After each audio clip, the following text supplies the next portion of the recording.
Food industry அப்படின்னு வரும்பொழுது, நீங்க யாரையாவது ட்ரெயின் பண்ணி, நீங்க யாரையாவது கொண்டு வந்து, அவங்க வந்து நல்லா வளர்ச்சி பெற்று அந்த மாரி ஏதாவது ஒரு தருணம் இருக்கா? அப்படி பார்த்தீங்கன்னா, லட்சக்கணக்கான பெண்கள உண்மையிலேயே நான் வந்து 2006லேருந்து ட்ரெயின் பண்ணின்னு வந்திருக்கேன். ஓகே. எனக்கு வந்து ஒரு 16 வருஷம் கார்ப்பரேட் எக்ஸ்பீரியன்ஸ் இருக்குது. அதில வந்து கடைசியா இடிஐக்கு தான் மதுரையில HCL, ஆக்ஸிஜனுக்கெல்லாம் ஃபுல்லா நான் ப்ராஜெக்ட் பண்ணியிருக்கேன். அப்போ ஒரு ஒரு பேட்ச்லயுமே பார்த்தீங்கன்னா, 60 ஆண்டர்பிரினியர்ஸ ட்ரெயின் பண்ணி கொண்டு வந்திருக்கேன். அது இல்லாம இப்ப நம்ம வந்ததுக்கப்புறம் நெறைய பிராண்டு மேடம்.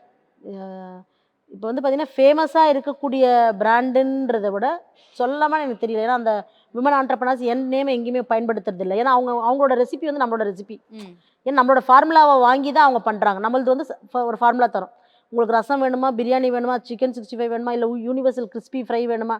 ஒரு டீ மசாலா வேணுமா? நீங்க உங்களுக்கு என்ன வேணும்? அப்படி நம்மகிட்ட வந்து 2000த்துக்கும் மேற்பட்ட ஃபார்முலாக்கள் இருக்கு. அப்ப அந்த பிராண்டு இப்ப எக்ஸ், ஒய், இசட்ன்ற பிராண்ட் வந்து பார்த்தீங்கன்னா, நல்லா இன்னைக்கு ரீசெல்லே இருக்கிறாங்க, ஷாப் வச்சுன்னு இருக்கிறாங்க, ஹோட்டலும் பண்றாங்க. ஆனா அவங்கள பொறுத்தவரைக்கும், அது அவங்களோட ப்ராடக்ட்டா தானே வெளியில பார்க்கப்படுது. ஸோ நம்ம வந்து அந்த இடத்துல அவங்களுக்கு வந்து என்ன பண்றோம், ஒரு ஃபார்முலா தான் நம்ம சேல் பண்ணியிருக்கணும்போது, அவங்களா சொல்லலாம் என் பேர. நான் இவங்ககிட்ட போயிட்டு ட்ரெயின் பண்ணேன். இந்த ஃபார்முலா அவங்ககிட்ட தான் வாங்குனேன். அப்படி இல்லாத வரைக்கும் நம்ம இந்த பிராண்ட சொல்லும்போது, அவங்களுடைய பிசினஸ் பாதிப்படையும் சம்டைம்ஸு. ஓகே. இல்லன்னா அவங்க என்ன நினைப்பாங்கன்னா, இவங்ககிட்ட தானே இவங்க ட்ரெயின் ஆனாங்க.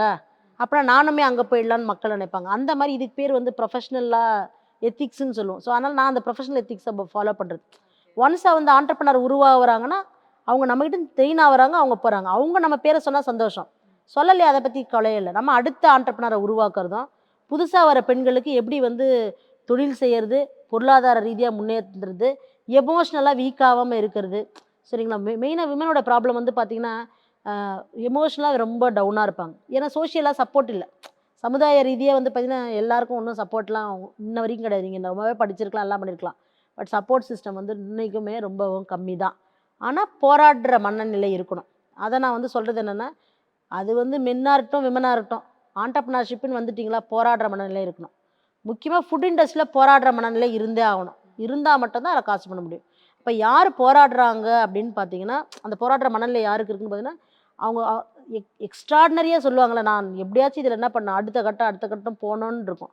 அதுக்கு அவங்களுக்கு கிடைச்ச இடம், அமைச்ச சூழ்நிலை அப்படின்னும் பொழுது மேல வந்துடுறாங்க. அவங்களுக்கு அதிர்ஷ்டம்னு உலகம் பேசுது. அதெல்லாம் கிடையாது. எவ்ரிடே போடுற ஹார்ட் ஒர்க் தான் மேடம். ஃபுட் இண்டஸ்ட்ரி பொறுத்தவரைக்கும் நீங்க எவ்ரி டே டு டே லைஃப்ல நீங்க வந்து டாஸ்க்கோட இருக்கணும். இப்ப நீங்க ஒரு ஹோட்டல்ன்னு நீங்க வச்சுட்டீங்கன்னு வச்சுக்கங்களேன், நீங்க உங்க எம்ப்ளாயி வராங்களோ வரலையோ, காய் கட் பண்றதுக்கு, நீங்க முதல் ஆளா அங்க இருக்கணும். அப்படி இருக்கும்பொழுது மட்டும் தான் எம்ப்ளாயீஸ் வந்து அதில பண்ணுவாங்க, ஃபோக்கஸ் பண்ணுவாங்க.